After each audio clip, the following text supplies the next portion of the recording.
Hello and welcome to the Red Special Guitar Podcast, December Christmas edition. This is a super special episode that I've managed to get just in time for Christmas for you all. And it's a little bit of my Christmas gift from the Red Special Guitar Podcast to you, the wonderful followers, subscribers, patrons and listeners to the channel. Now this chap has been looking after the Red Special for some time for Brian May, and I was lucky enough to have him agree to be on the podcast and have some free time last week. So please tune in a minute and you'll see me talking to Pete Malandrone.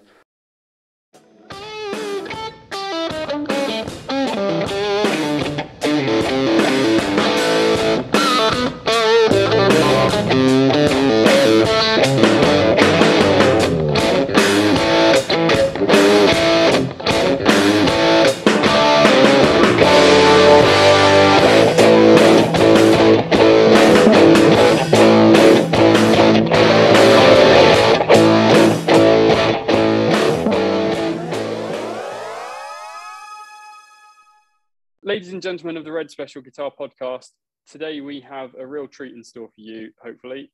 We have a man who has been entrusted with Brian May's guitar for a long time. Hopefully he'll be able to tell us how long that has been. And he is an absolutely wonderful chap, I'm led to believe. We'll find out.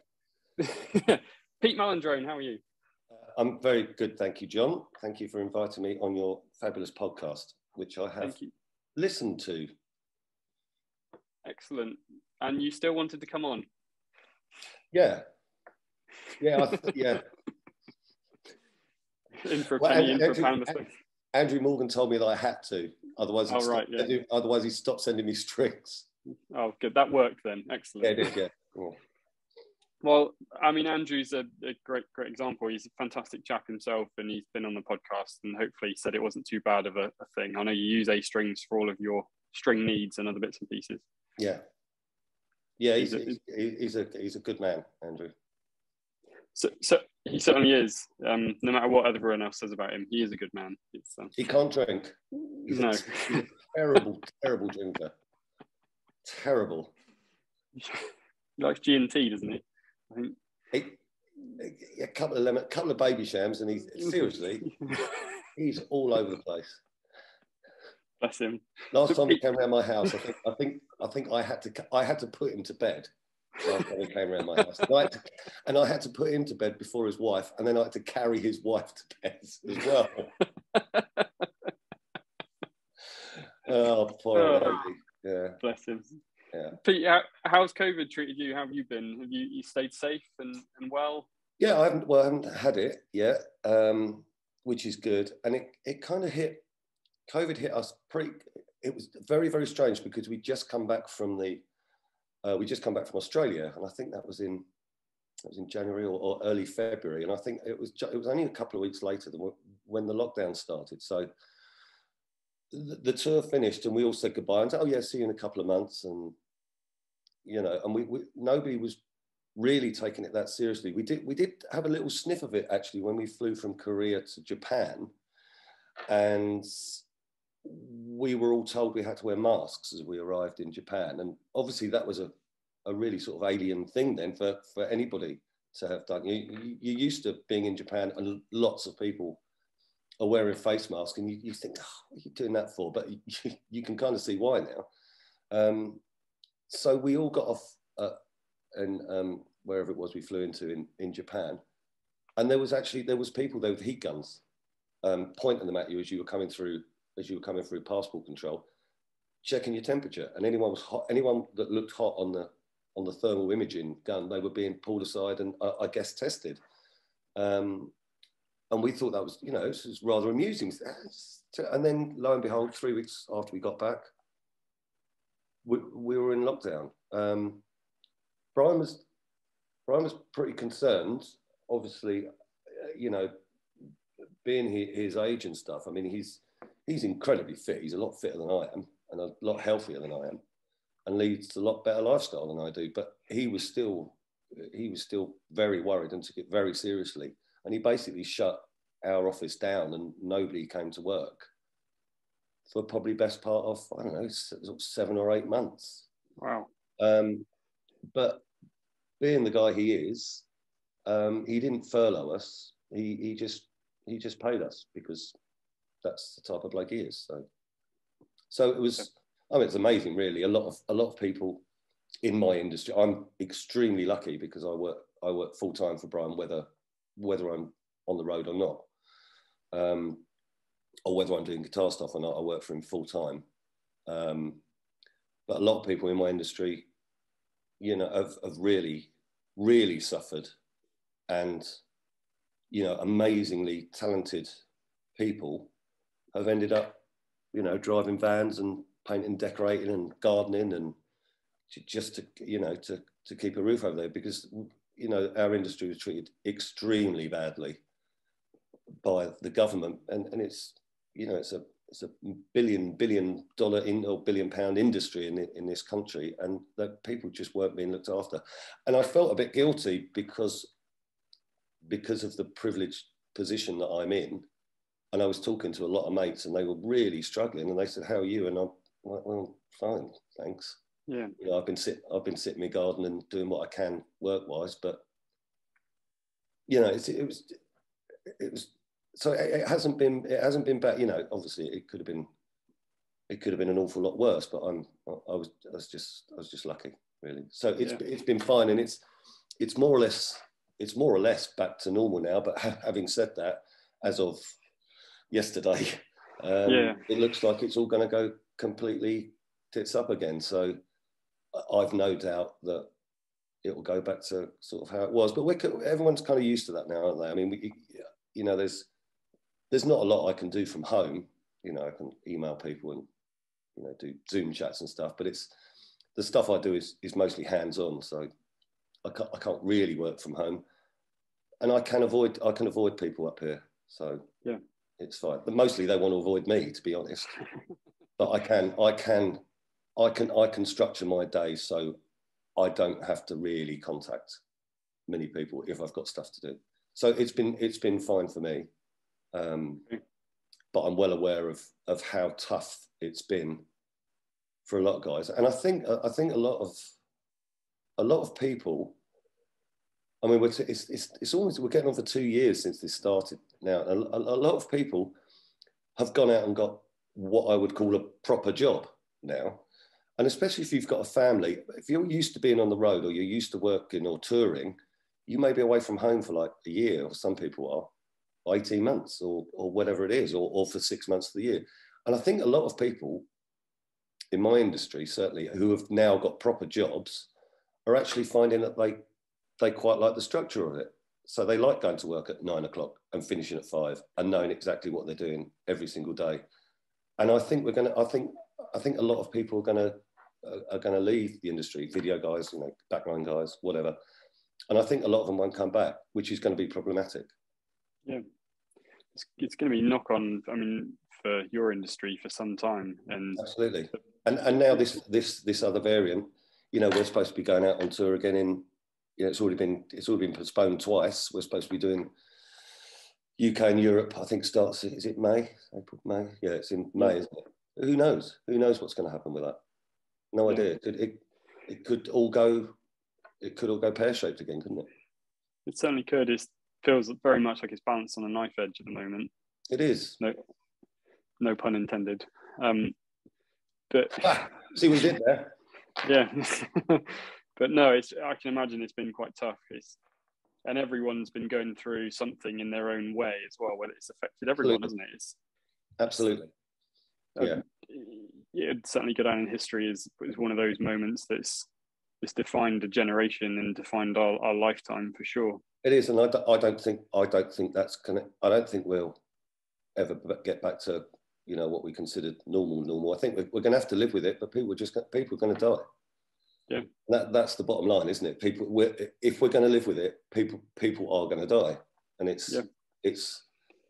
and I think you get a bit of fatigue about this as well, about this COVID thing. You just in the end you just think, oh, I can't be, I just want to live my life. But that's not the point, is it? We're getting very deep here, aren't we? It's a social responsibility thing. I mean, I don't want to, for argument's sake, if I don't particularly care if I catch it or not, I think I'd be okay because I'm no underlying health issues, and I'm 56 years old, so I should, in theory, be okay. That doesn't mean that I can be blasé about it, because if I pass it on to Brian, for example, I could kill him. Yeah. And I don't really want to go down in history as the person that killed Brian May. No, probably not the not in that good way, work. anyway. Well. No, but it is. I mean, I'm joking, but it's a serious thing. It's not something to be taken lightly. The social responsibility thing, I think, is important, and people disagree, and all the anti-vaxxers and stuff, but whatever. It's the social responsibility bit that gets me. I think it's massively important. Yeah, and I think I'm glad we're not talking about guitars. It's great, isn't it? No, well, yeah, it's much. I know nothing about that. Yeah, well, neither do I. So we're together there. You've got the strings. No, the strings on that one are upside down, by the way. You know the thick one goes at the top, right? You do know that.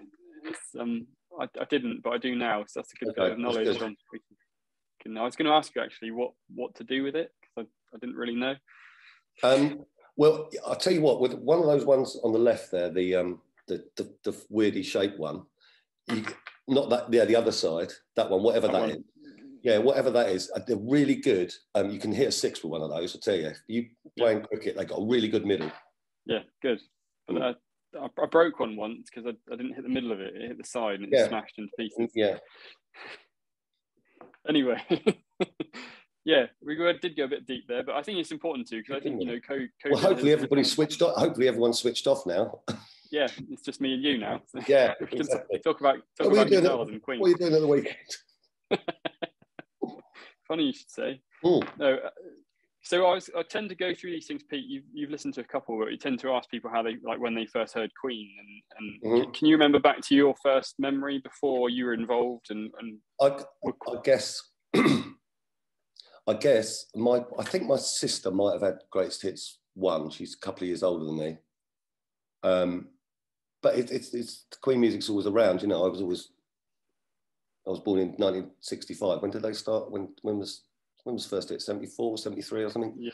So I guess I would have been watching Top of the Pops, so I would have been aware of them, as aware of them as I was any other band that were around at that time. But I distinctly remember when I was 12, which was in 1977, getting a Boots voucher for Christmas. And I went to Boots in Sutton, in Surrey, and I bought, for some reason, with my record voucher, or my voucher, I bought News of the World on cassette. And the only reason I bought it was because I was scared of the cover. And that is the God's honest truth. And if you've watched that, have you seen the Family Guy episode where Stewie, the baby, is really afraid of the cover and he's afraid of the robot? That's me at 12. Absolutely petrified. I was completely taken with that picture and the inside cover where the robot's got them, and it's so strangely, but then obviously I listened to it, and I think I knew Champions and Rock You.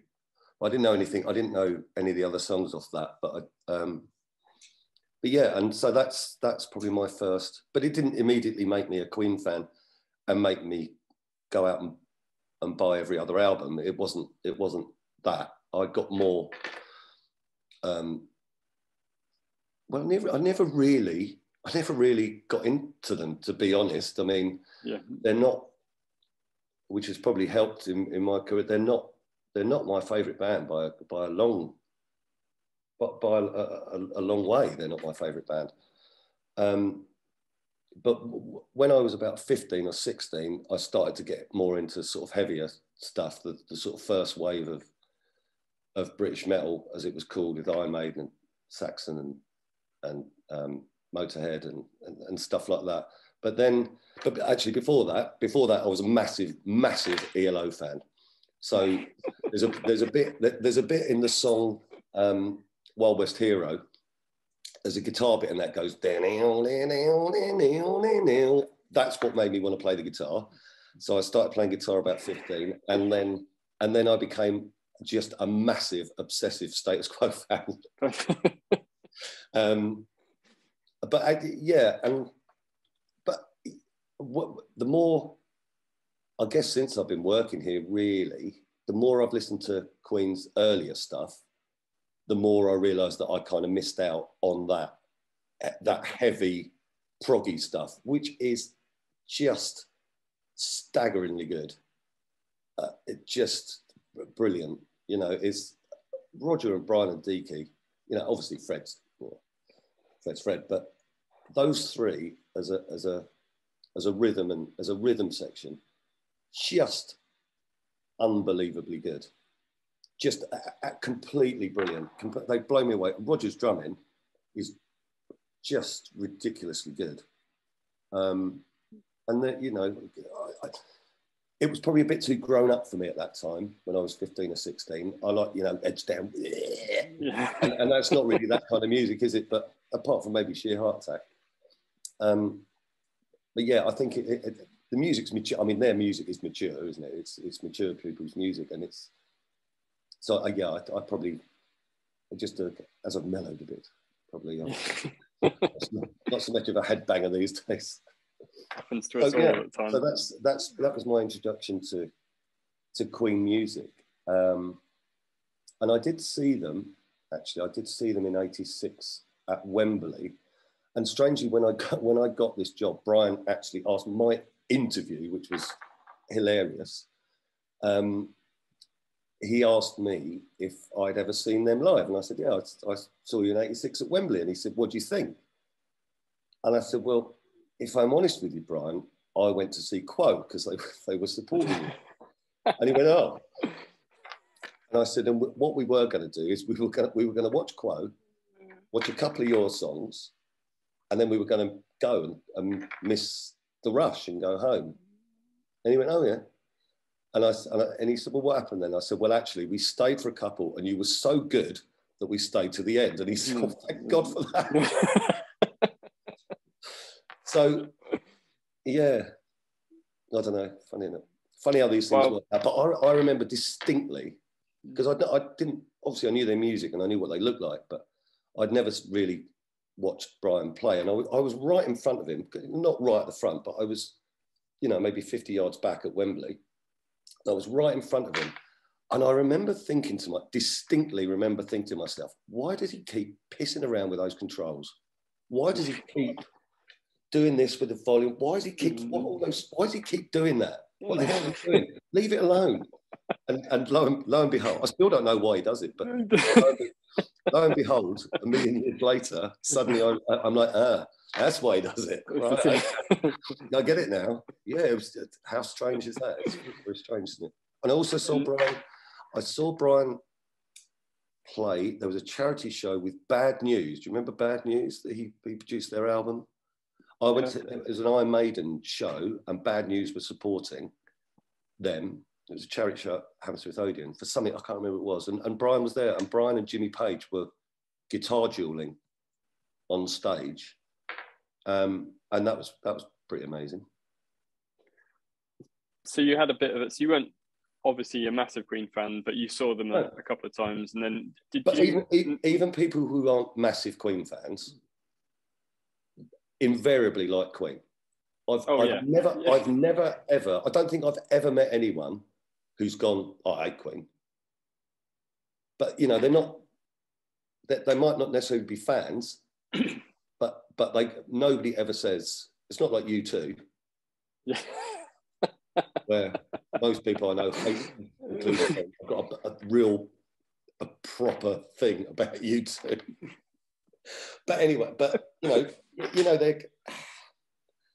but people don't hate Queen. It's because it's for me, or for people of my age and older and slightly younger, it's a soundtrack because they've been around for so long, and you can never get away from Queen music. If you, it drives me mad because every other advert is a Queen song or somebody doing a Queen song, or if you go into a shop, there's Queen music in the background, and I pick up on it straight away, and it just does my head in. I remember going on holiday. I went on holiday, with my good lady wife and my 2 kids. And we went and stayed on a caravan site. And there was all these caravans round in a big circle, about 50 caravans. And there was one in the middle, which was the warden's caravan.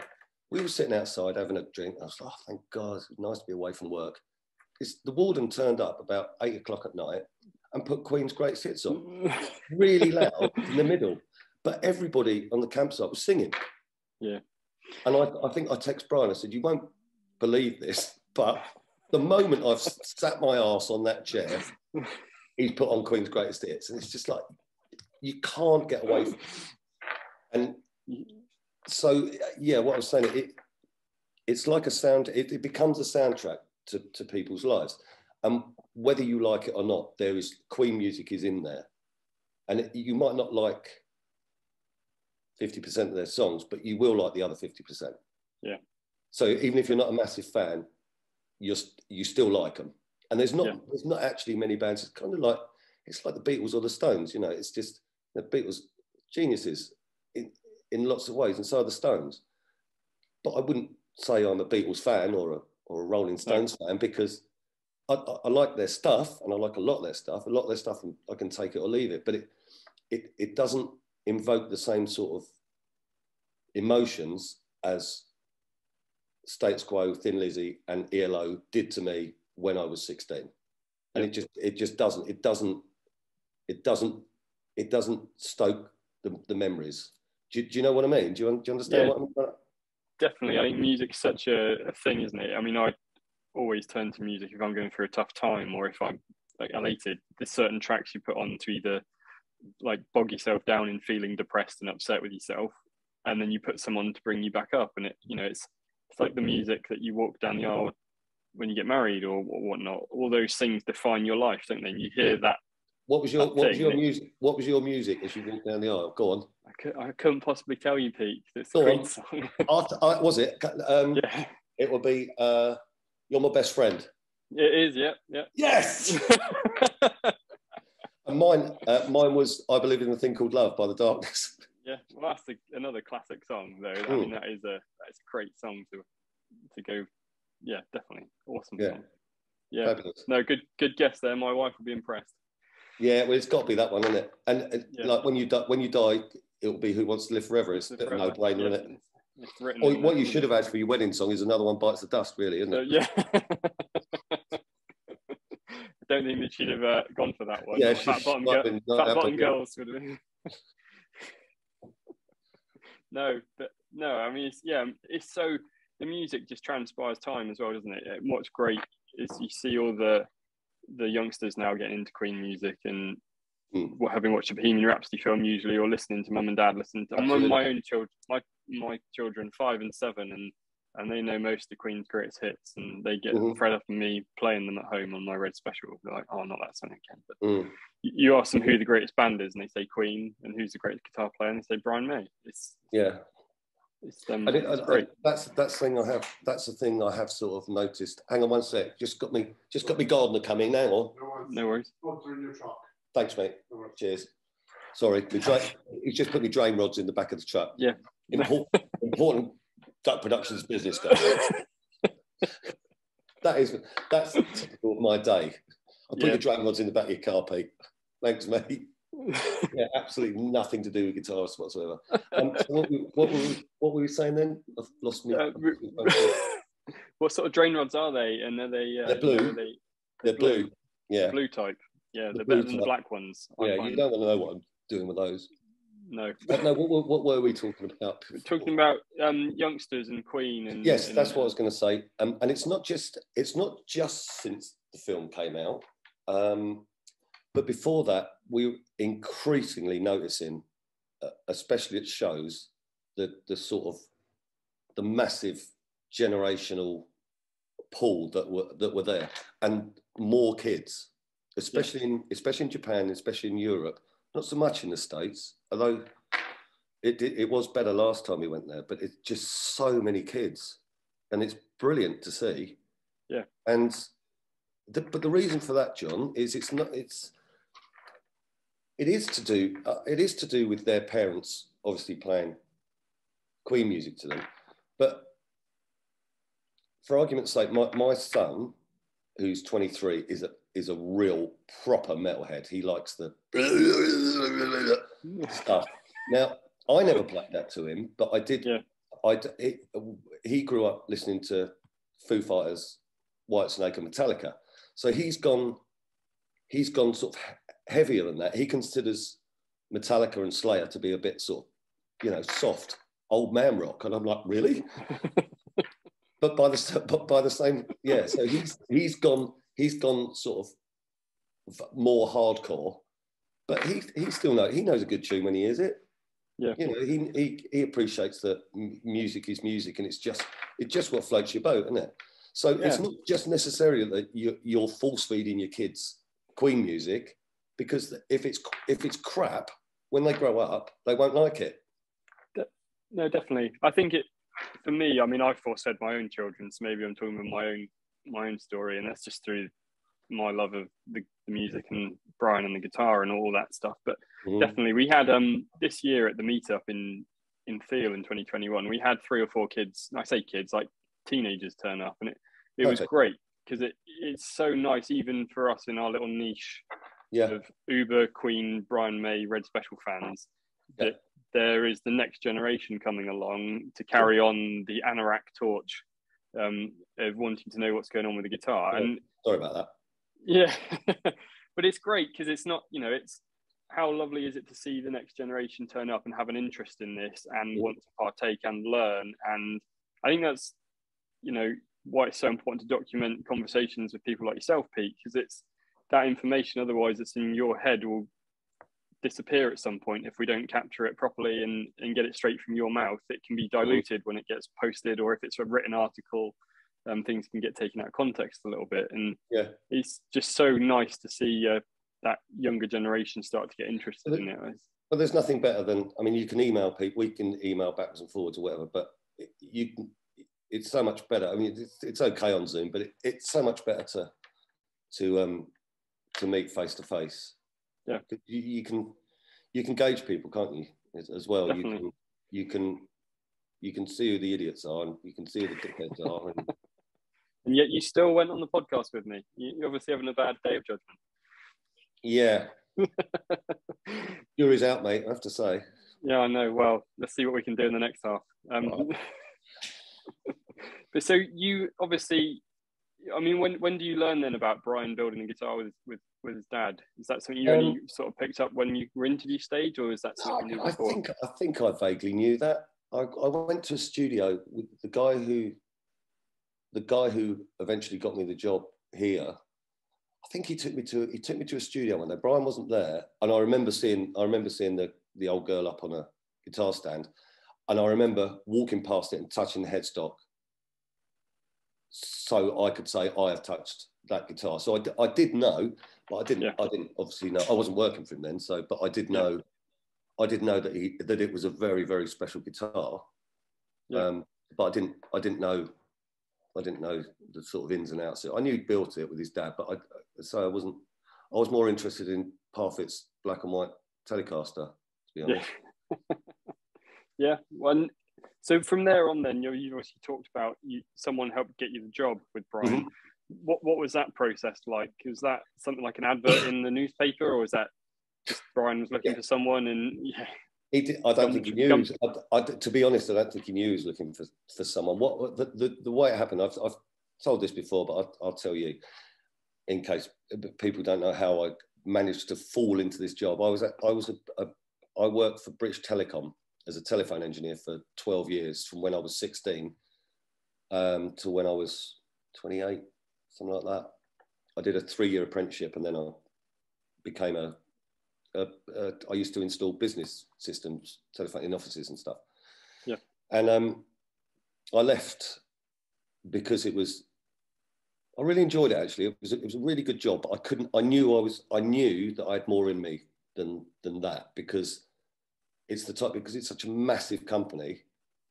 There's people above you on seniority numbers who don't know anything about anything. They're rubbish. They're absolutely useless engineers. So I would end up going to help. I'm not going around trying to say I was great, but I took an interest and I was good technically. So I used to have to go and help guys that were on more money than me because they couldn't do the job. And I just thought that was unfair. And I went and told my boss that, and he said, well, there's nothing I can do about that. This is, you know, and I said, okay, well, I'm going to leave then. But they were offering quite good redundancy money. So I think I had about 8 months off or something. I was going out with a girl then who ran a pub. So I think I spent 9 months in a pub, which is great. And then I was sort of thinking about going back into that. And it just so happened that I'd started playing in a band in the basement of my local pub with a guy who is a roadie, and his name's Justin Crew. He's now Kirk Hammett's tech. But at the time, I think he was working for Genesis. And then he worked on Brian's first solo tour, on the Back to the Light tour. He was looking after Moses, Jamie.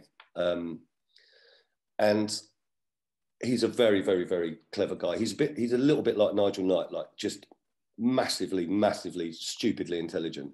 And he got asked, when the tour was out, he got asked to help Justin Shirley Smith, who came to the meetup, obviously he met, who's a lovely guy, Justin. But both of them, the two Justins, were asked to put Brian's home studio together. I went out drinking with Justin Crew one night, and he said, look, I stayed at his house. And he said, look, I'm going up to work tomorrow at Brian's place. We're building a studio.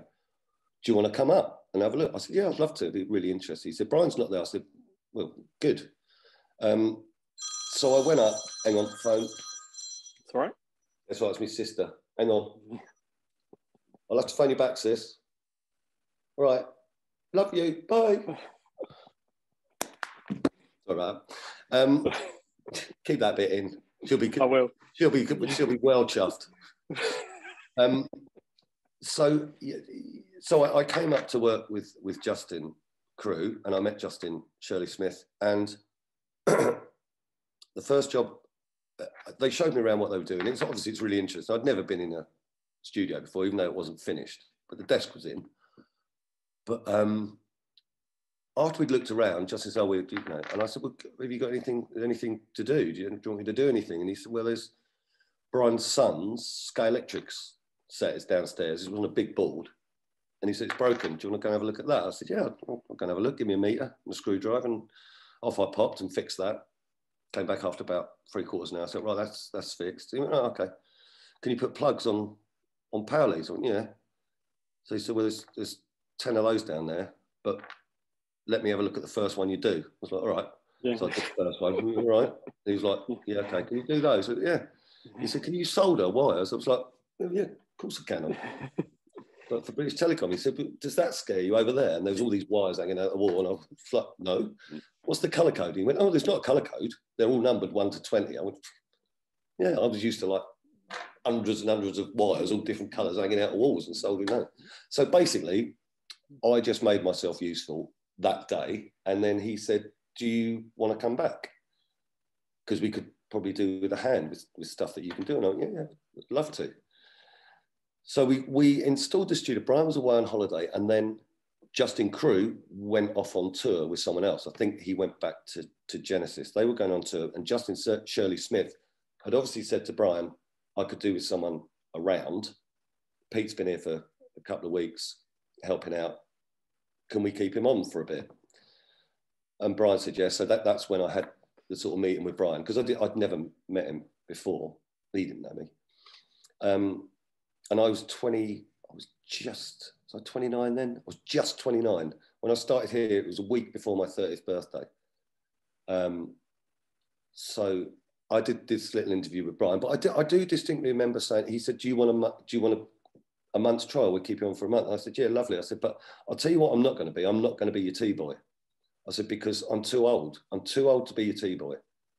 If I was 16, 17, 18, fine. But I said, I'm not doing that. I'm not going to be your gopher. I don't want to be your T-boy. I want to get stuck in. I want to learn stuff. I'm going to be it. And he said, great, okay. I'll put you on a month's trial. And as far as I know, I'm still on my month's trial. 27 years later, whatever it is. So that's how I got the job. Yeah, it was. Yeah. He, as I say, I don't think he knew that he needed anyone, and it was just really lucky. It's not the type of job that you get advertised in the paper, is it? You don't, find it down the job centre. Yeah. So it's right place at the right time. But I didn't at the start. I didn't really. We were still putting the studio together, so I was doing that. But I ended up tape opping really, or assisting Justin, for probably about best part of a year, because we were doing Made in Heaven then. I think that's the first thing I worked on was Made in Heaven, and then consequently after that it was Another World, wasn't it? I think, from memory. So I was assisting Justin really. I didn't really get into. I can't remember the first time I looked after Brian guitar-wise was with Meatloaf. He did a guest thing with Meatloaf at Wembley Arena, and his tech had left. His tech, who was sort of part-time, he was doing other stuff, but techs move around a lot. Yep. And he didn't have a tech for that. So, and I just said, well, look, I've been looking at your gear. I'll do it, but you'll have to be patient with me because I've not done this before, and I'll do my best, but don't shout at me if I get it wrong. Yeah. And it was literally one song, so that I'd never tech for anybody. I'd never tech for anybody else. So the first time I ever teched was at Wembley Arena in front of 10,000 people with Meatloaf. That's literally the first time I'd ever done it. I was shitting. How did that go? Did it work? It obviously went all right then. It was fine. He was on a wire then. So I played it safe. I didn't understand radio systems. I didn't, and it was no effects. It was a 50-foot curly lead and a treble booster and a couple of AC30s. It was no big deal. Yeah. Nice. But it's still pretty nerve-wracking. I bet you felt quite pleased with yourself afterwards. It's one of those things, and it still happens every now and then. And I was speaking to Brian about this the other day. It's kind of a surreal thing when you get into this. You never think you're gonna. You never think. I never thought I was going to end up doing this. I didn't wake up one day and go, I want to be a roadie. Hang on one sec. My secretary's just come in. Yes, secretary. What can I do for you? Sorry, I'm it's Brian's PA. just Yeah, we're doing all right. Do you want to say hello, Sal? Look, it's Sal, my secretary. Sal's been here nearly as long as I have. Hi, Sal. How are you? Good, thank you. Is he behaving himself? Very much so. Oh, that's a first. Yes, I'm on best behaviour just in case Brian watches it.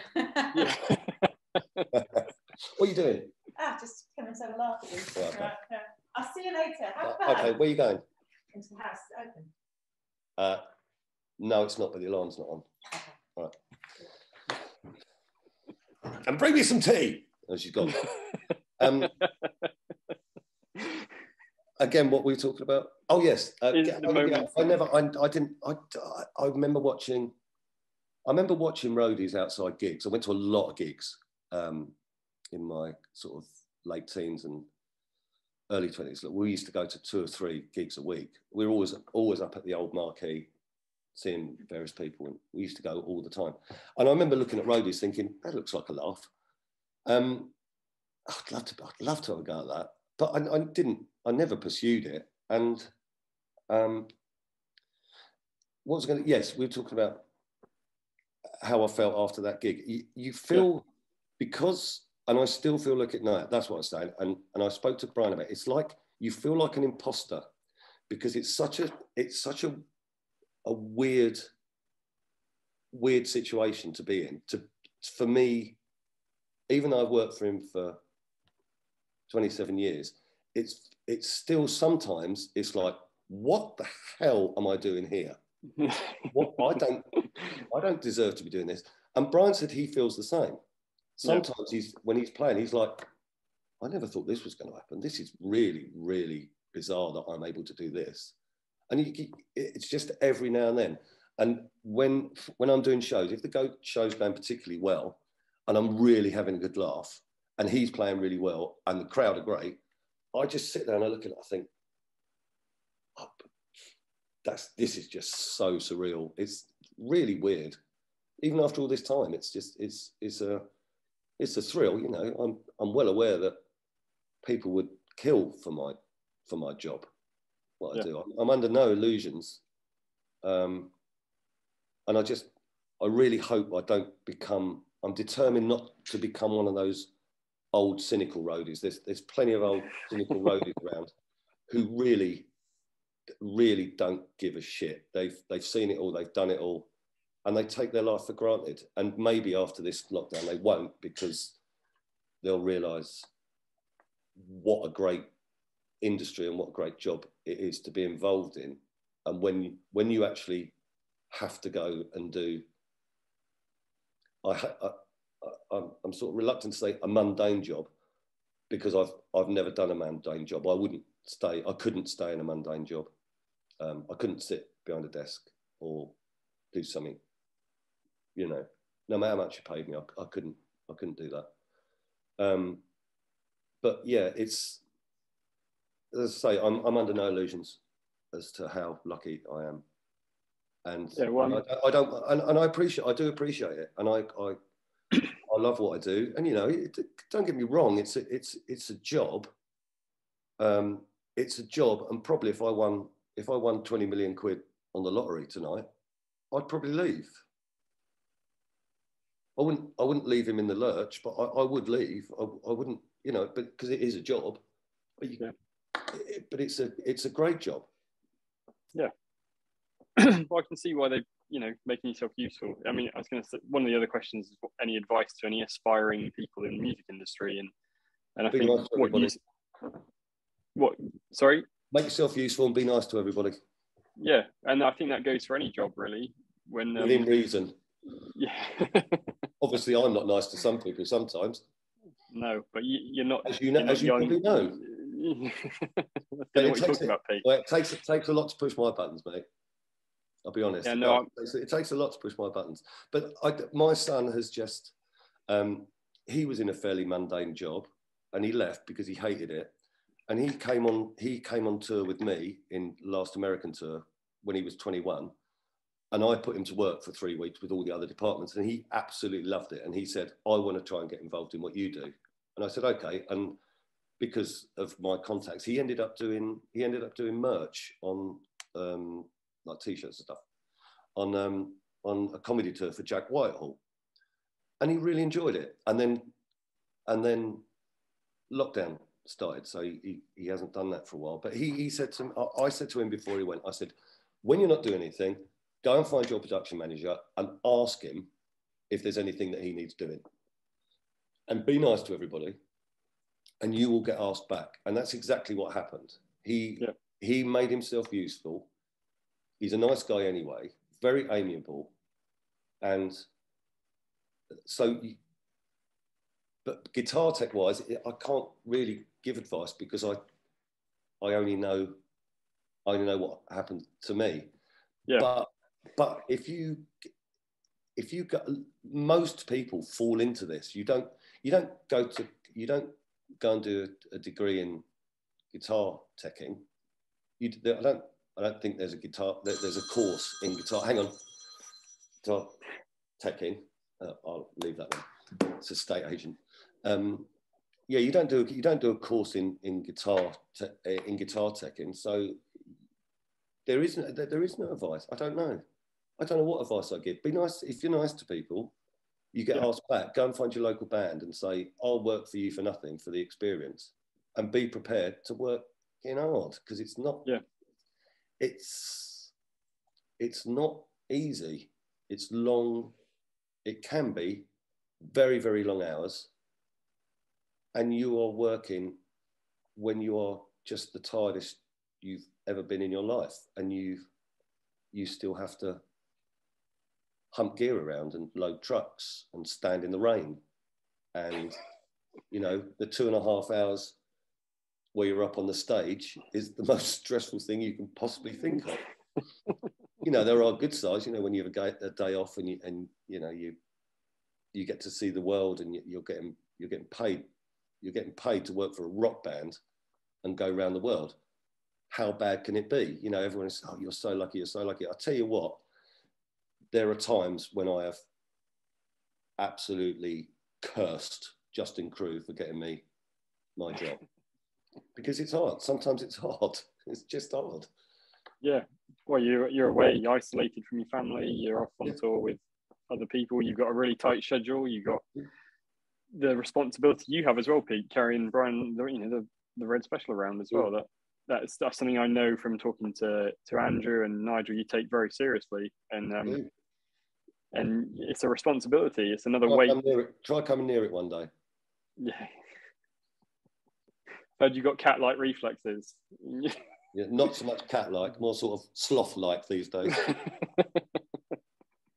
But how do you approach that? Because it must be an honour and a privilege to work with it and take it round, but it must come with its it must come with its downsides as well. And but the downside, I mean, it is. It's a pain because, for argument's sake, just one scenario. You say, Brian, like for the other day when he guested with Roger at Shepherd's Bush. Now I finished there at, I don't know, midnight. I've got the old girl in the back of the car, right? So the first thing you do is you lock all the doors. So if you pull up at the lights, nobody can jump in your car, grab what's in the back. So that's one thing to think about. The other thing to think about is I needed petrol, right? So I stopped at the petrol station. Bear in mind, this is 12:30 at night in Shepherd's Bush in London, right? So when I go to pay for the petrol, what do? Do I leave the guitar in the car, or do I take it inside on my back for some drunk idiot to go, "We got there, mate," or five geezers come and jump you and nick your guitar?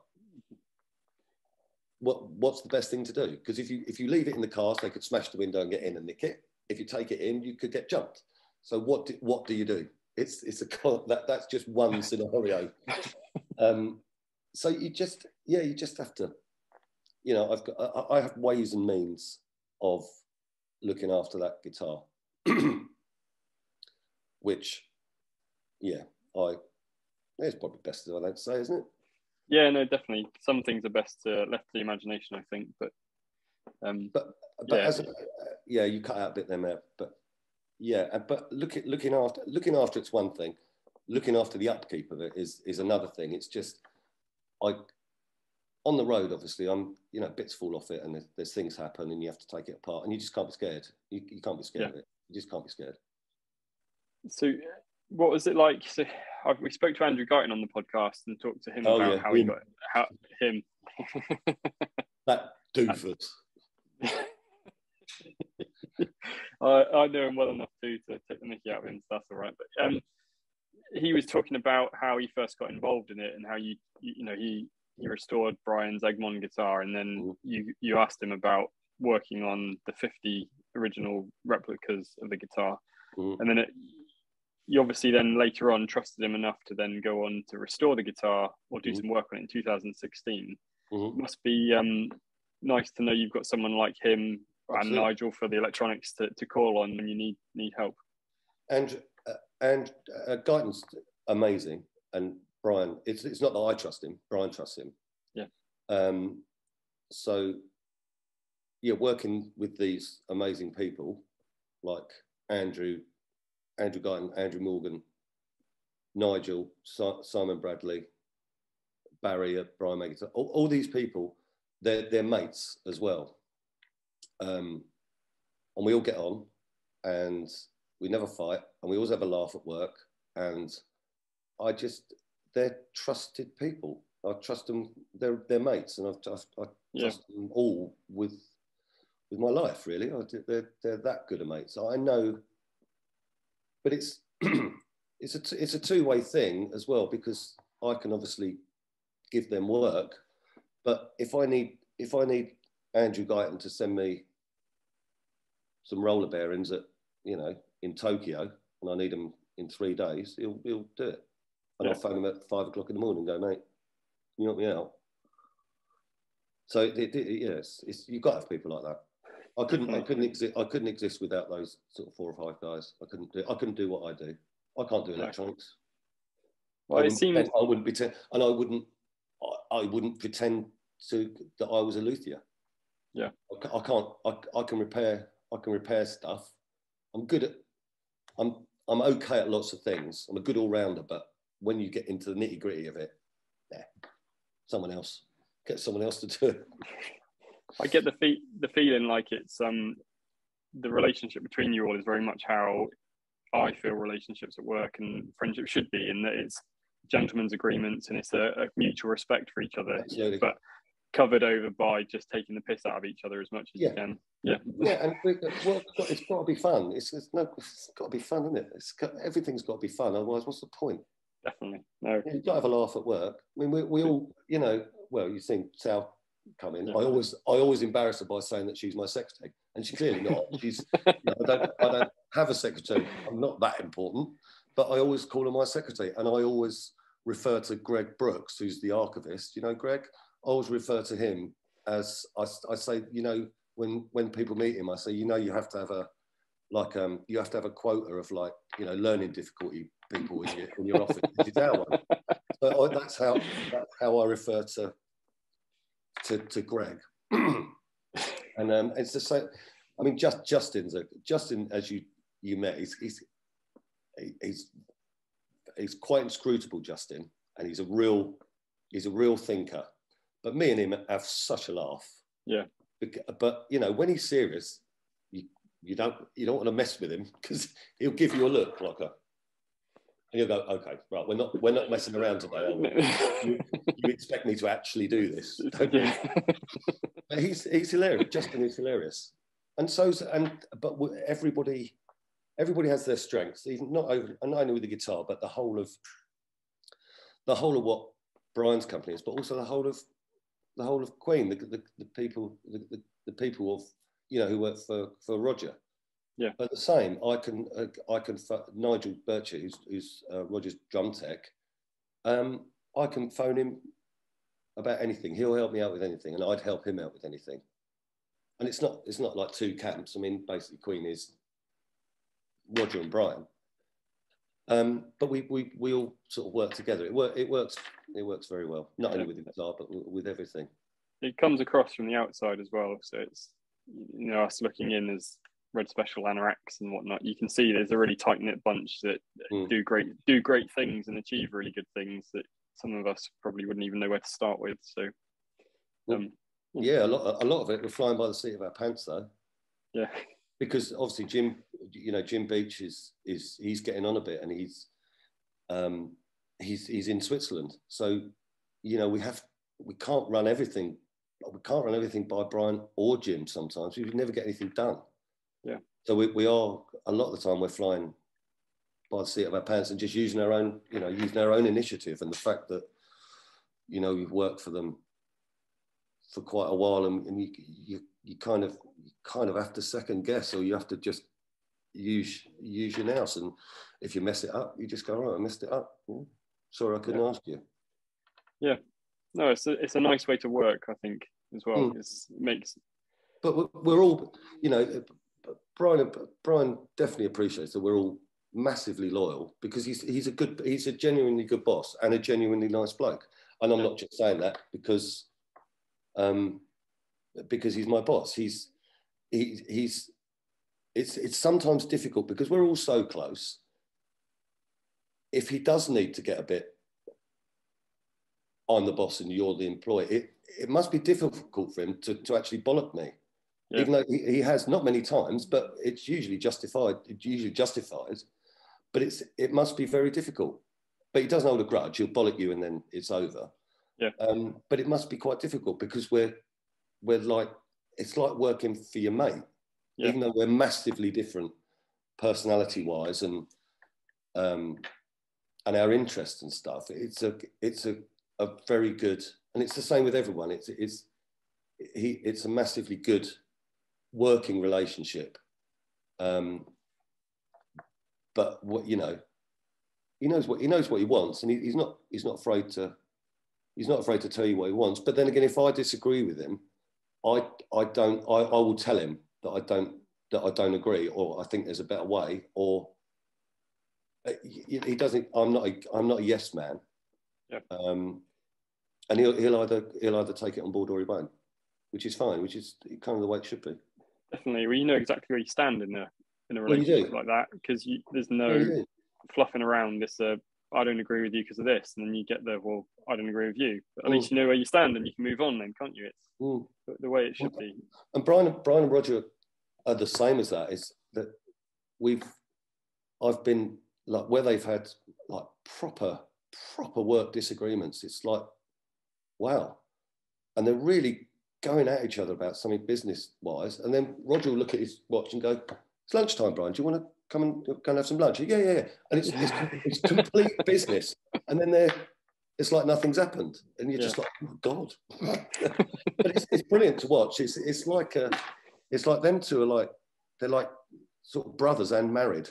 And they're so useful. What a great description. I'm going to use that. They are. They're like it's incredible to watch, but it's the same when they're on stage. There is something special about them two playing together. But forget about John for the moment, because I've met John and I've seen them play, but to me, both those instruments are lead instruments, and with the best one in the world, and with all due respect to every bass player in the world, the bass is a backbeat, isn't it? It's filling in the sound, and obviously John was amazing at that. But Brian and Neil Fairclough is one of the most talented musicians I've ever met in my life. He's absolutely incredible at what he does. But Brian and Roger, to me, they're both playing lead instruments. Roger's not just keeping a rhythm. Roger plays drums like a musician rather than a drummer. And when them, do you know what I mean by that? No, completely. Some people can hit drums in time, but there's something special when them two play, and the chemistry between them, that it gives you goosebumps. My favourite bit is, and they stopped doing it. They used to do Kind of Magic, where Roger used to sing, and either Rufus or Tyler Warren would get up on Roger's kit, and Roger used to come down the front and sing, and Brian would be, and that was my favourite bit of every single show. No disrespect to Adam, but watching them two do that was just like, mate, it's brilliant. Yeah. No, it's really interesting hearing it from your side, Pete, because obviously it's from the inside looking out rather than the outside looking in, and it's quite refreshing to. I mean, I've met you once. You probably don't, and I asked you to do the Red Special meetup in 2018, maybe. You came along with your friend Nick and Andrew. Yeah, Nick played the drums. Yeah, Nick's son. He's a saucy drummer, isn't he? Yeah, he's very good, isn't he? Speaking of drummers, he is very good. He only lives down the road from me. This is a random fact today. Are you down in Devon then? Down in Devonshire? I live in Devonshire. I live in Newton Abbot. So do you? And he's in Maniton. Yeah, so I know exactly where he lives, because we talked about the graffiti outside his house from the cycling event that goes past. Oh yeah, of course. Over the wall, yeah. Of all the things to talk about. Yeah, funny. A small world, isn't it? But it's a small world, but I wouldn't like to paint it. But yes. Yeah, definitely. Yeah, you came along to that, and I completely forget where I was going with the story. You said you met me once. I met you once. I did, and when Nick came along. And you came to the Red Special meetup, and what amazed me, having never met you before, and I've only seen interactions with you on the forum when you joined before you got kicked out, and when you joined before you got kicked out. And I know Andrew Morgan. I've known him for 20 years, so he's always spoken very highly of you as a person. And I sort of was like, well, until I meet you, I'm not going to judge, because internet doesn't really come across that well, and written communication isn't the best thing. But what struck me was you came in and you went straight to the bar, and then that doesn't sound like me. But when we stopped doing the demo we were doing, you spent your time going to almost every single person in the room that had a guitar or a piece of equipment, and you were interested in what they were doing, and you had a conversation with them, and I remember you picking up a chap called Matt Netherwood's guitar, and your neck's too big. Oh, was that guy? Yeah, that guy. He said, "What do you think?" I went, "Next to his thing." Yeah. And then you went to Luke Timmins' rig, and he had his Nigel Nightcat rig, and you programmed a couple of the presets on his TCG. Yeah, don't tell him I did that wrong. He had them spot on, and I just messed them up. I have told him that a few times. Yeah. But then you stayed. Yeah, he'll be listening. He'll be quickly editing it back. But no, I just thought you didn't have to come for a start, and then when you did, you were interactive with everyone, and I asked you to do a Q&A, which I then put on Facebook, which wasn't my greatest moment doing it live, but it just struck me as you didn't need to be there. You were there on a day off the weekend, and you spent your time with us properly, invested with us, and it was such a nice moment for the community. Well, it's really people that were in that room. It's really kind of you to say that, because I know what sort of reputation I've got with some people, and it does come across on this that way. And there's a good reason for that. It's because the internet angers me, as we touched on just before this interview. the thing I can't stand is I absolutely hate unfairness, and until if you're nice to me, unless I'm really, really busy or really, really stressed, I'm nice to people. If you're an arsehole, I'm not. And it doesn't matter that I work for Brian May. I was the same before I worked for Brian May. If you're an arsehole, I'll tell you you're an arsehole. If you're not, it's fine. But just because I work for Brian, as I say, I'm not a yes man. I'm not his mouthpiece. I'm me. Yeah. I don't have to toe the company line. I don't have to be nice to you because you own a Brian May Guitars guitar. I just behave the way I behave because I'm an individual. I'm not. That's one of the disadvantages actually of working for Brian. He becomes more interesting than, not that I'm interesting. Yeah. But the moment new people find out what I do for a living, that's what they want to talk about. Yeah. And that is really annoying because it's none of your business what he's like. I don't ask you what your boss is like. I'm not interested. I'm not interested in what your boss does. I'm not interested in what your boss is like. You go, how's work? Yeah, fine. Fine, thanks, Pete. Yeah. I don't go, so what's your boss doing tomorrow? What's he like? What was he like in 1983? And how do you feel? It's like, I don't care. Sometimes it is an advantage. If, for argument's sake, Brian wanted a gas fire fitted the other day and it was a 3-week waiting list. And I said, does it make a difference if it's Brian May from Queen? And they said, yes, we can do it in 3 days. So it does give you advantages sometimes when you do the old, just drop that name down there, look. Yeah. So it does give you advantages, but it also gives you disadvantages because people try and charge you more for a start. Yeah. For things. People will try and wheedle their way in somehow, or get to him because they want to meet him or whatever.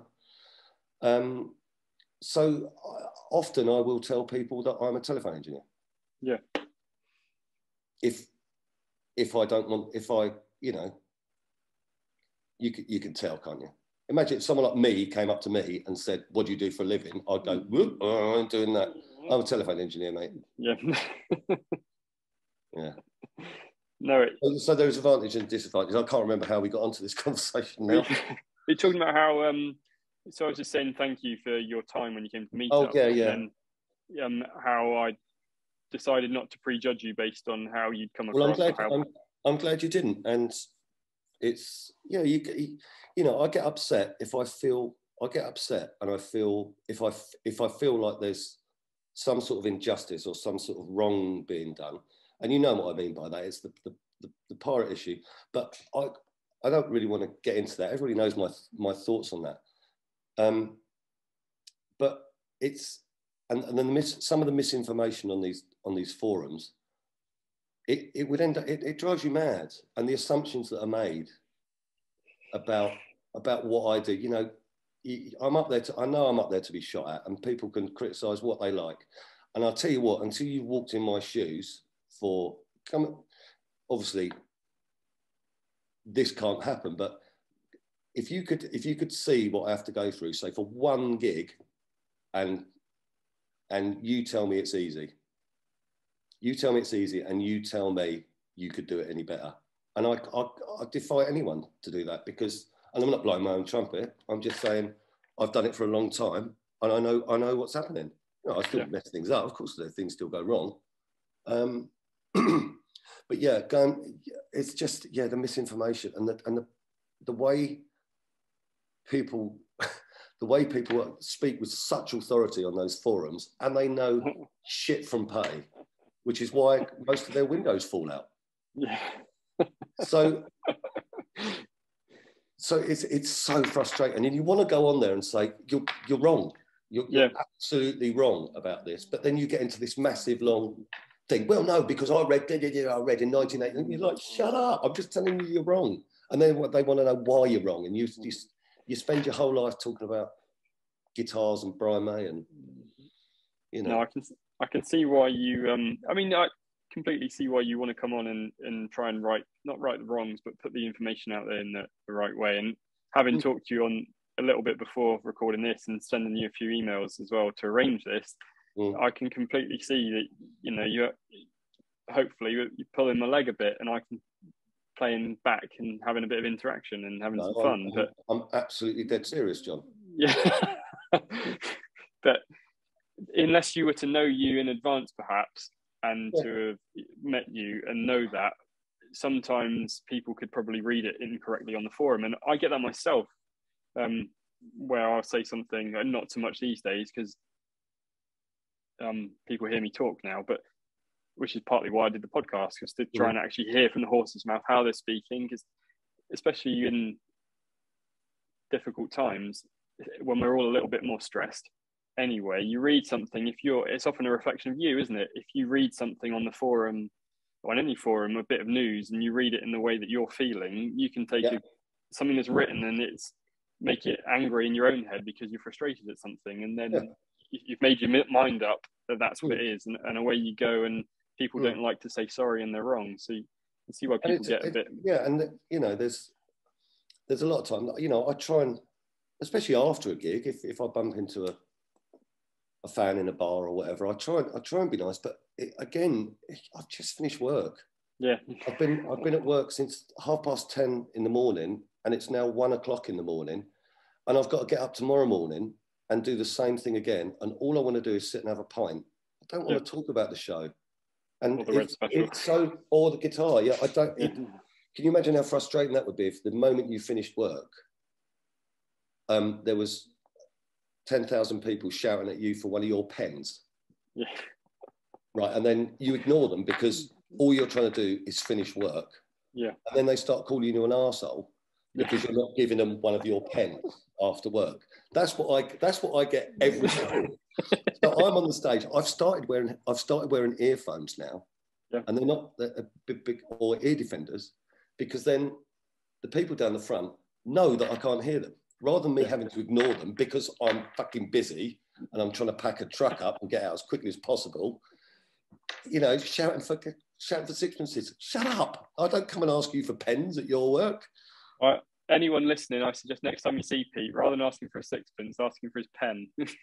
Ask for a pen. Yeah, got pens.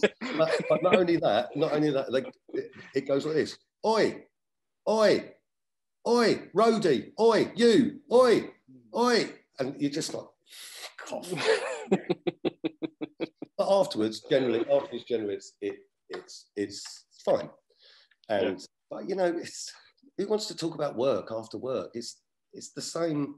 Just because you like Queen, it's not my fault you like Queen, is it? I didn't push your hand up your back and make you buy those albums. I don't know you anything. Sorry, I don't. Nobody's forced you into buying that stuff. No, definitely. Brian, it's the same as Brian though. I don't understand this thing about he gets a lot of stuff. oh, Brian didn't sign this, we're fans, we've made, he don't owe you anything. He's really kind. He'll sign most things, but eventually he's got to go to bed and go to sleep. And so have I. And, I don't see, I don't know. I don't see hundreds of people queuing outside the Dyson factory to meet John Dyson. No. And ask for his autograph and get their Hoovers signed by him. That's it. Can you imagine? That's it. But that's what it is. That's what it seems like to me. It's a product. Yeah. You've listened to it. You've tried the vacuum cleaner. You've decided to buy it. There, the relationship ends. I'm sorry, it just does. Nobody owes you anything. No, not at all. Is that me being a cynical old roadie now, though? That the thing that I absolutely didn't want to become. A bit maybe, but I think it's valid. You know what I mean.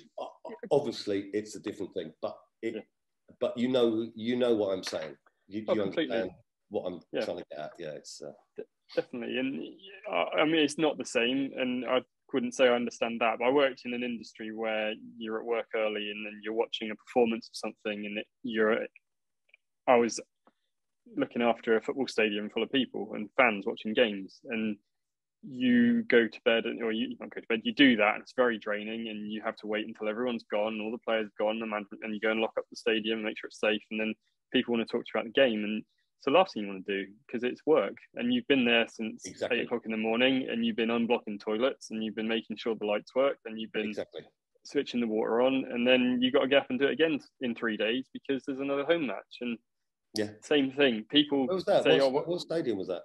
Exeter City FC. Exeter City FC.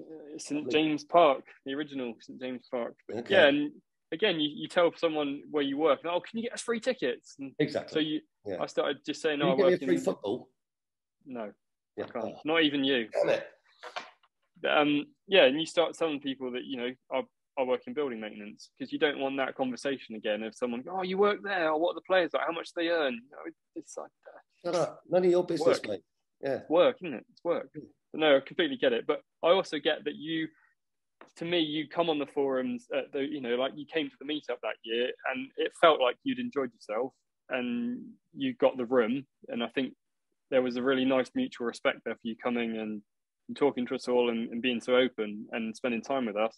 You joined the Facebook forum like a day later, and all of us were like, yeah, Pete's there, it's a great, oh wow, wonderful, brilliant. And then within 5 minutes, it was ruined by the people that weren't there and hadn't met you and had the chance to talk to you. Sorry about that.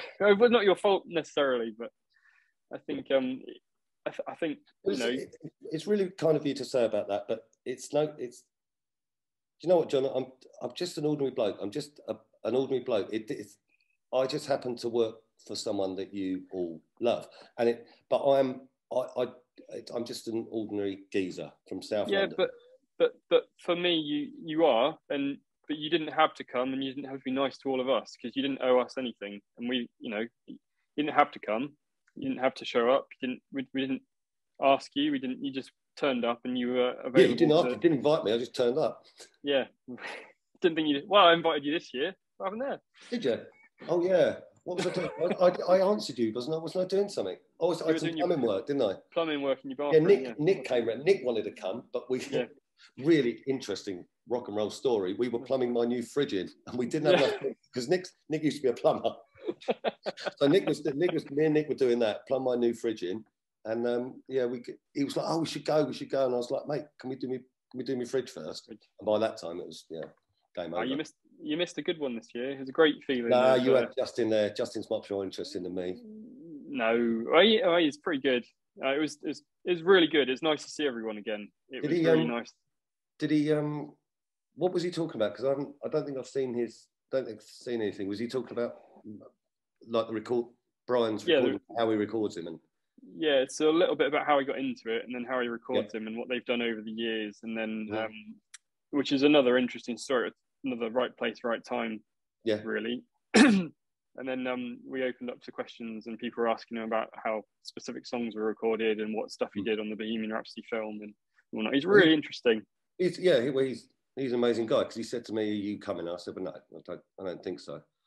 But he said, he came around my house afterwards, actually, for a drink, and he said it was good and he enjoyed it.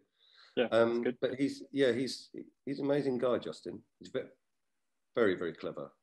Yeah. And he's much more interesting than I am. No, you're right. Different perspective, maybe different questions to answer. Ever so slightly.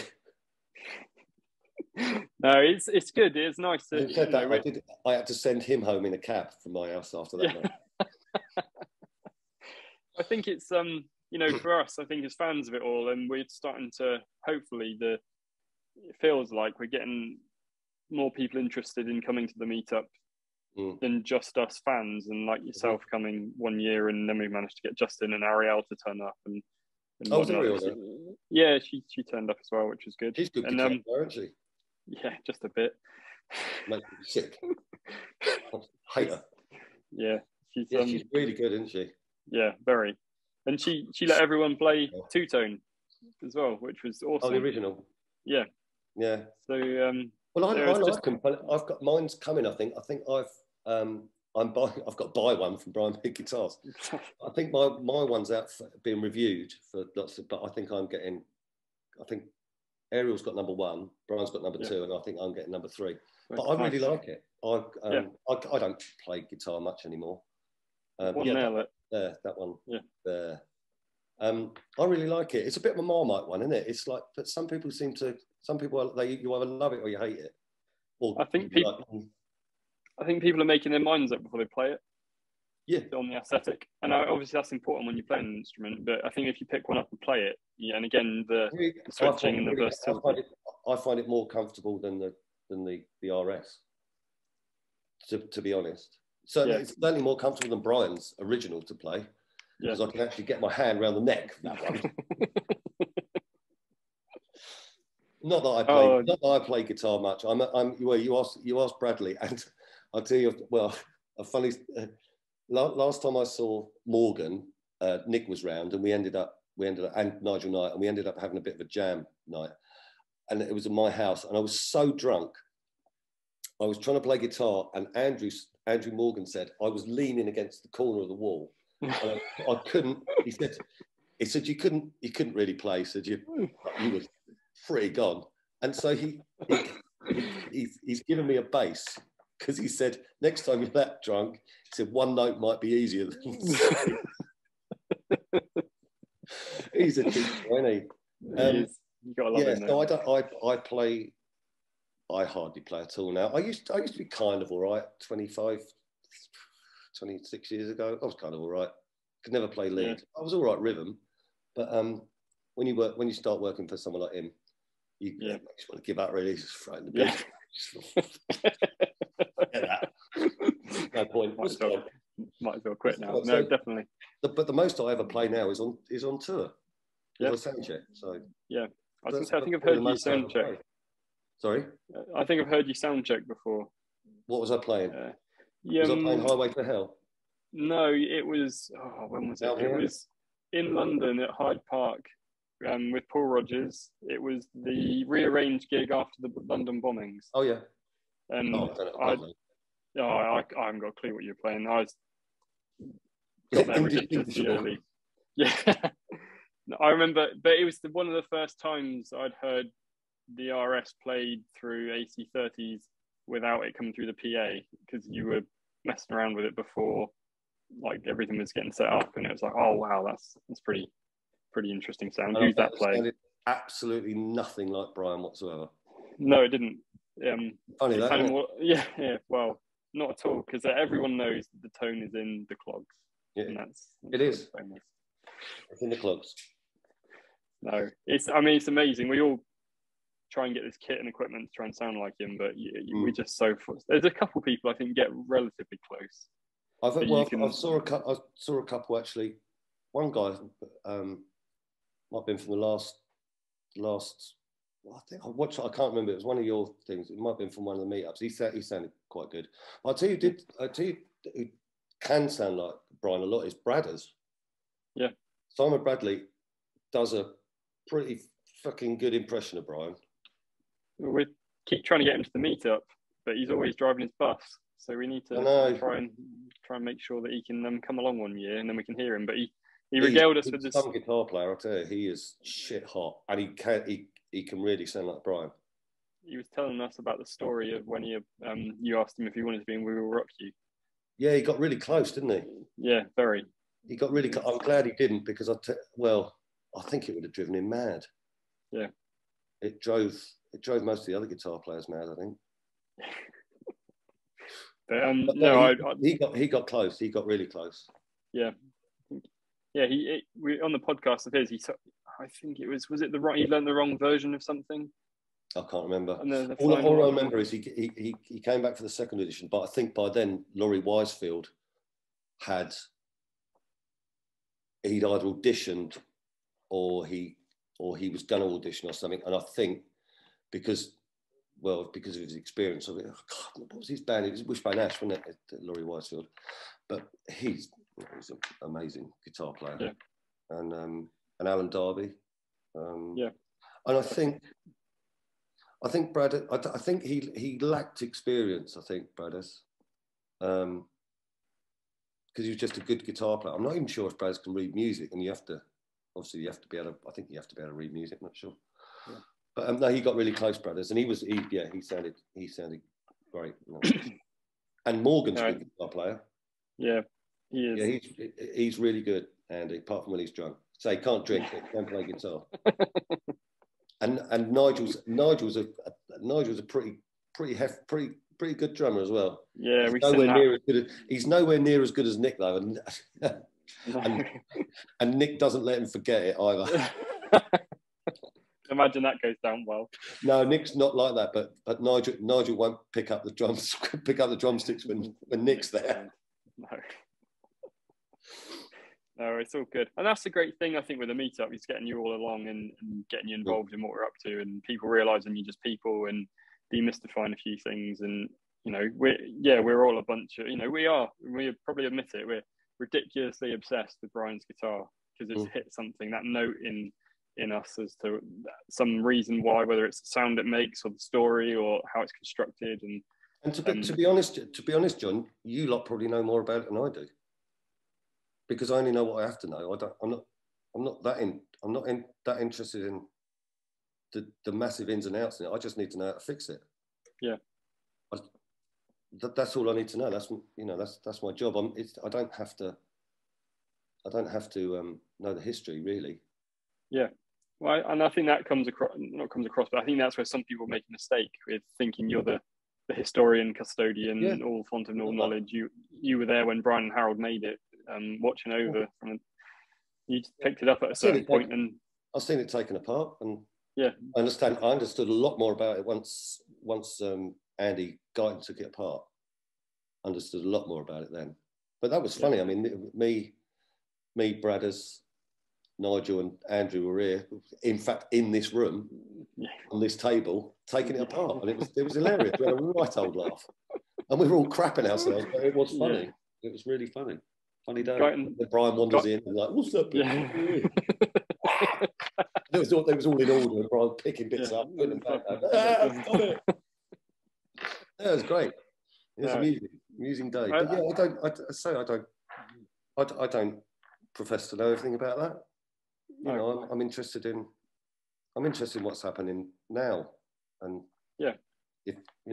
and get the whole of the whole gear thing, not just the guitar, Yeah, and I mean, we are pretty specific with our knowledge, and we do have far too much time in our free time to research this thing. And the book has certainly been a massive benefit to us all in unlocking a few extra secrets. And it's a good book, isn't it? It's a good book, but really well written.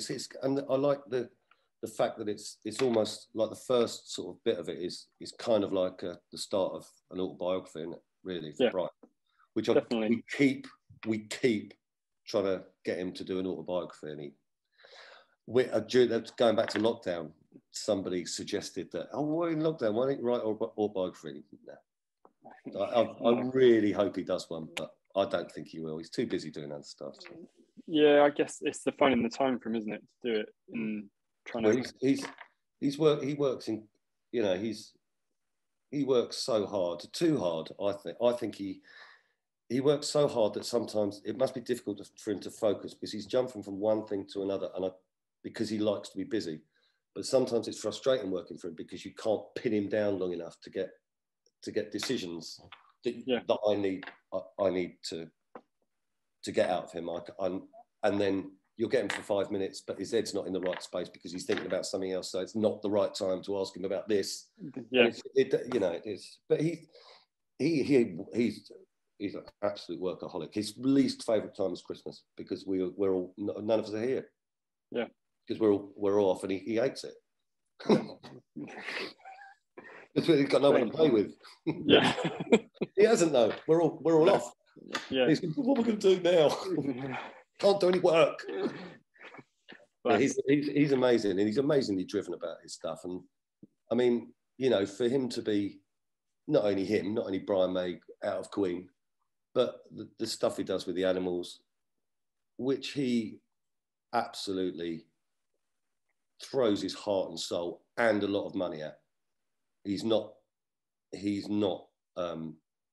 like a plastic animal rights person. He puts his money where his mouth is, and he's so passionate about that, and the astronomy stuff and the 3D stuff. Yeah, it's just like, and his stuff and the archiving and the collections and Queen, and he's just, honestly, I don't know how he does it. Yeah. I don't know how he does it because it'd kill me. But I think if he wasn't that busy, I don't know what he'd do. He's not a lay on the beach kind of guy when he goes on holiday.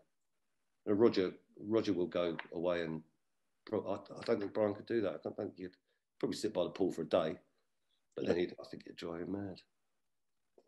It's interesting. Yeah, well, he's an intelligent chap, isn't he? His mind's ticking over all the... Yeah, a bit too intelligent sometimes. Very difficult to bullshit him. Yeah. It seriously is. You just can't make something up because he'll probably know more about it than I do. Sounds like you're speaking from far too many experiences there, Pete. I don't bother bullshitting him. There's no point. There's no point in bullshitting him. I just tell him how it is. I tell him the truth because you can't, and if for instance, on tour and stuff, there are things. The thing is with his, you're learning all the time doing that stuff, and generally most problems I've sort of seen before, but you'll get the odd thing that comes up or the odd mistake, and the trick I've found is don't make the same mistake twice. And I have done that in the past. There's just little things, and he'll comment on that. He'll say, well, you didn't do that, and I just have to say it won't happen again, and that's all I can say is I apologise and it won't happen again. Yeah. But if you keep messing up and doing the same things, I wouldn't expect to be here. No, it's like any job, isn't it? You just can't. You can be told once, but you can't keep making the same mistake. No, completely. And it's being open. I mean, I always open and honest is always the best policy as well. And say if you've messed up and say what you've done and what you can do about it. Definitely. Yeah, I messed up the other day. I was just like, oh, shit. I got a message from him like, where's so-and-so? You were supposed to be dropping that over. And it was in the back of my car. Yeah. And I was just like, I'm really sorry. I said, something else in my mind. I think I'm going nuts. I'll drop it over in the morning when I come in. It's totally my fault. There you go. I'm getting old, see? Getting old and forgetful. I've got things written on my hand that I've got to do today. That says water. Yep. And that says drain rods. Drain rods. Right. And so the drain rods is done, right? Because remember the gardener came in? Yeah, you can take that one off. In the back of the car. Yeah, right. Okay, so I can rub drain rods off there, right? So I don't have to do that. But that's how I forget. I have to carry a Sharpie around. Right. Gone. It totally goes out of my mind what I'm supposed to be doing. It's been a pleasure. It's been a pleasure. No, thank you. No problem. Brian really does appreciate all the support everybody gives him, not just fans, not just guitar fans, but all the fans. And he's and it's nice, isn't it? It's a nice it's a nice thing to do, and it is appreciated. And just if I am a dickhead to you, there's a good reason. Yeah. Because I'm either tired or busy or fed up or missing home, or I haven't got any businesses, I've had enough, or Brian's just shouted at me, or I've had a shit gig, or I'm having a shit time, or I'm not well. You know, all the normal things that normal people go through when they've got the hump. So try that. Well, and also massive thanks to you guys, but also to the guys who mentioned, Andrew, the two Andrews, and Nigel and Bradders and Barry and everyone. They're just, honestly, they're top guys, and it's just brilliant. It's just brilliant fun working with those guys. We do have a laugh. Me and Nigel. Me and Nigel, it's just hilarious. And Morgan, he's so funny. Yeah, I like Andrew.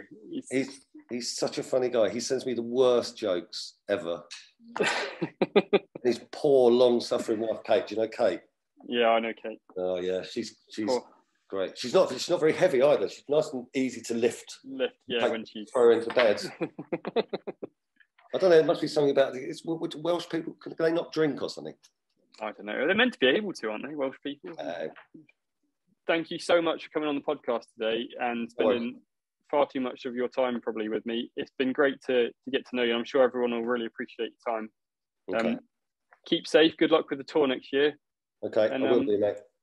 And hopefully. Are you coming to any gigs?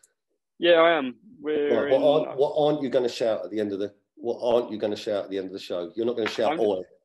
No, I'm just going to. Oi. I'm just going to throw. Shout, where's your pen? Shout, where's your pen? Go on, shout, where's your... Got any pens? That's going to be the new thing. Got any paper clips? Got any paper clips? Give me a paper clip. I need some post-it notes over here. Yeah, give me some post-it notes from your boss. All right. Nice one, John. And that was Pete Malandrone. I think you'll all agree it's a fantastic episode. And thank you so much to Pete for giving me a good hour and a half of his time. And we were in stitches for lots of that.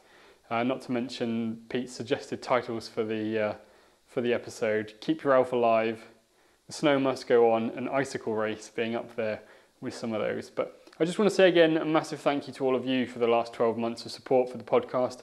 It's been a fantastic wild ride, what with the meetup going ahead as well, and it really has been a great year for all things Red Special, from my opinion. We've obviously got the Guyton Time Warps out now. We've got some wonderful other cat products on their way. Queen are going on tour next year if Omicron doesn't have its way away with that. And fingers crossed we all have a wonderful Christmas and a good New Year. And I hope to see as many of you as there can be on the podcast Red Special Christmas Zoom drinks this coming Saturday. Details on the Facebook page. It'd be great to see you all there. And some more episodes coming. We've got some more footage from the meetup still to edit and put out, plus some reviews of a couple of things. And Merry Christmas, everyone. I hope you have a wonderful time with your family, and see you in the new year.